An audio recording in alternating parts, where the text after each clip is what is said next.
Hey, back out here playing on the Great Pumpkin, looking more and more like a car. Check this thing out. Nice, shiny, and pretty, and some of the bits are going back on. Get this thing back together, so make this thing actually roadworthy and finished. Wow, that'd be kind of a weird situation. Been working on this thing for just a little over a year. Not quite sure what I'll do in the garage. This guy is gone. But anyway, enough all the sad stuff.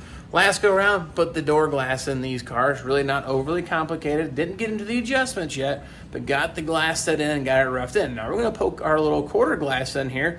A few things you want to know about the regulators and things before you assemble it. So when we do go to adjust the glass, makes it super easy, especially on these rear quarter glass. How they adjust it, you need a little flat blade screwdriver. Let me show you how this works. So we make sure that system works before we install it, get everything lubricated, and I'll show you how to get it put in. And of course, I got the bits laid out just in case maybe you didn't take the car apart and you're putting together somebody else's project. You want to know what you need. Well, of course, you're going to need glass. Going to need 3 good solid rollers. They make these things available, repop. But as long as they rotate, that one does, that one does. This one won't because there's actually a spring on it, and that's fine. But as long as the 3 nylon rollers here appear to be in good shape, I'm going to call that good. We're going to re-grease this. This is the window regulator. Of course, you crank it up and down. We're going to clean it a little bit, grease up the gears on it, make it work really smooth. And one of the things I was talking about, the little flat blade screwdriver things here. If you look here in the end of that bolt, that's how you adjust this glass. Now, there's 3 adjustments on this here, but this has to move freely. This one here is good. This one here is good, and I'm going to tell you right now, this one here is not good. That thing will not spin whatsoever, probably because this is the lower portion of it. Obviously, it's gotten some corrosion. It wouldn't be a bad idea maybe to clean all this up. So I'm going to get this broke loose, clean it up. We're going to put some anti-seize or some grease on this so it doesn't seize up. Because when we want to go do the adjustments, we need this thing to turn very effortlessly, because you can imagine a flat blade screwdriver not going to take a whole lot of torque before it actually breaks or strips out. So I need this operation before we get done. And the other thing we're going to do once we get it cleaned up, we're going to grease the leading edge, these 2 edges in here, and this edge here. So when it's all said and done inside the car, this here actually has to line up. That center roller will actually hook in there. And then you'll actually snag the other 2 rollers there and there. And once it's all in place, this is what the glass slides up and down on. Well, that's why we're going to clean it and lubricate it real good. That way it works for many, many more years than any kind of major problem. So let's get this thing cleaned up, and then I'll show you the order to get this stuff put inside here. It's amazing what a little wire brush will do here to clean up that rust. It wasn't super bad, but got the bolt broke loose and cleaned up. We're just going to put a bunch of grease on it. That'll keep it from seizing, 1. And then 2, I have grease at hand. I'm going to go ahead and just kind of coat this whole thing, because that's not going to hurt anything. It's going to make a little mess to put in, but it'll help keep it from corroding.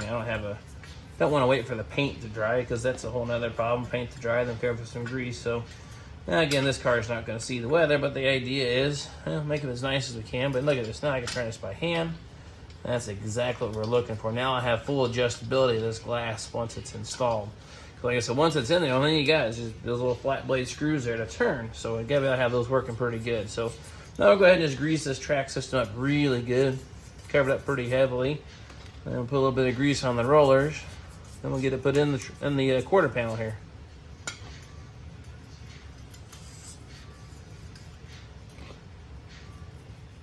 All right, the next part here, we're gonna work on the rig. I got it all greased up, pretty self-explanatory. Any pivot point, even the roller here, need to grease it up real good. Now, when it comes to installing this, it seems to work best. You can actually put the crank on it here and move it, but we want this thing to be perpendicular with the bottom of it here, so nice and like this. That way it'll slide right into place when I need it to. So I need the window crank just to do that much of it. Put that off to the side. Okay, now part number 1 right here. We're gonna put the track assembly in first. All we gotta do is just get it in here. It doesn't have to be lined up in any holes. We just need to get it in the, cavity or the opening here first. Next thing you're gonna do, just take the glass, and we're gonna get it started in the opening here, but we're gonna snag, like I showed you, these 3 rollers. I need to snag those 3 as I slide it in now. Again, I don't need to mount it in the car permanently, but I do need to get those to slide into where it needs to go. And this goes in the top opening like so.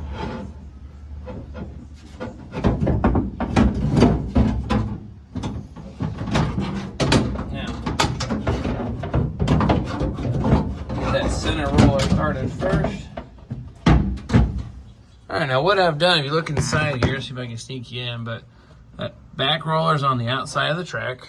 The center roller, you can see it's going down in the center of the track, and that leading roller is on the outside edge. So now at this point, all 3 rollers are engaged on the track guide as it's supposed to. Now you can see this glass slides right down into place. Now, next thing I'm gonna do is wrestle the actual window crank regulator into place.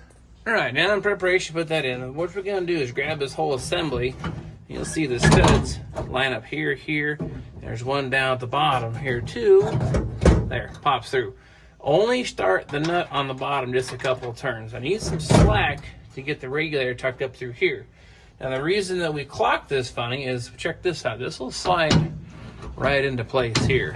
Back up in the opening, and you can bring it forward, but as you bring it forward, we need to hook this roller here in the track. Bam, like that. And that's in this track. The reason we left the top loose is, now look, I can get the regulator right into place. Now, in order to get this in place a whole lot easier, if your car has these vents right through here, man, I'll tell you what, this makes it nice. Put your hand through here, grab the regulator. Now, wrestle that into place, and you can hold the regulator in place. You can actually put the bolts in where they need to go. Right now, I have the camera in my hand, but you can see now I have full adjustability of this. So I'm gonna put a couple bolts in that. I'll show you how the rest of this goes. All right, simple as that. Those are started, these are started.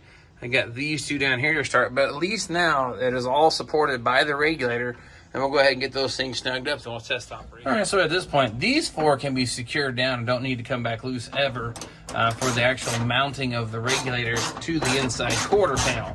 There is no adjustment to these, so they can be permanently secured. So now,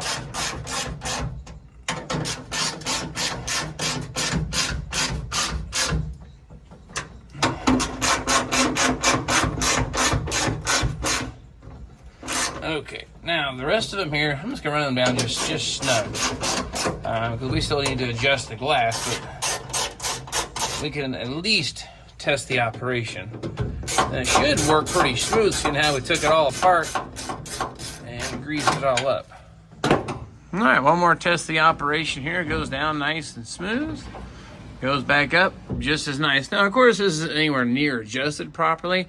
Not really going to concern myself with that yet, because there's actually a chrome strip that goes in here that holds the weather stripping.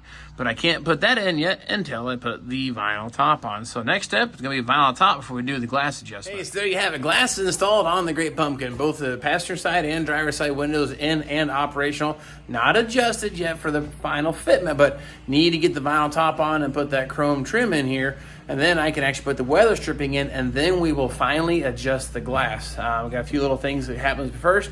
And the glass isn't horribly difficult to adjust. Plenty of adjustments, but I will do separate videos on those to really cover that in detail, so that you can get your glass dialed in and working nice and looking great.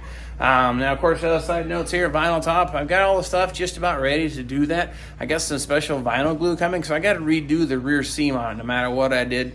Ames doesn't even install the rear piece. It's actually completely separate, but actually I kind of like it because I can put the seam exactly where I want it and how I want it. So that's going to be a bonus, I think, here for us.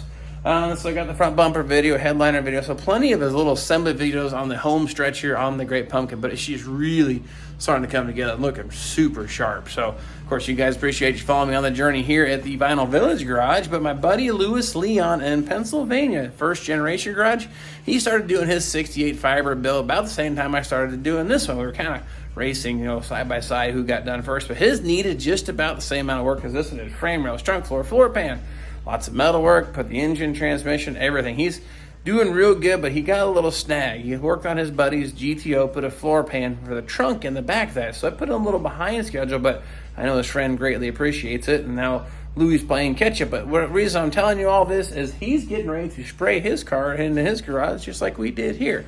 He's still using a PPG product, but it's a single stage white paint. So if you want to see how that's done or see somebody else try to attempt what we've done here, painting a car in his garage, check his channel out here. Super sharp guy, super friendly, and leave him a comment and tell him I sent you just the same. But don't forget to come back and see the continuation and completion here of the Great Pumpkin. But as for today, I'm done. I'm tired.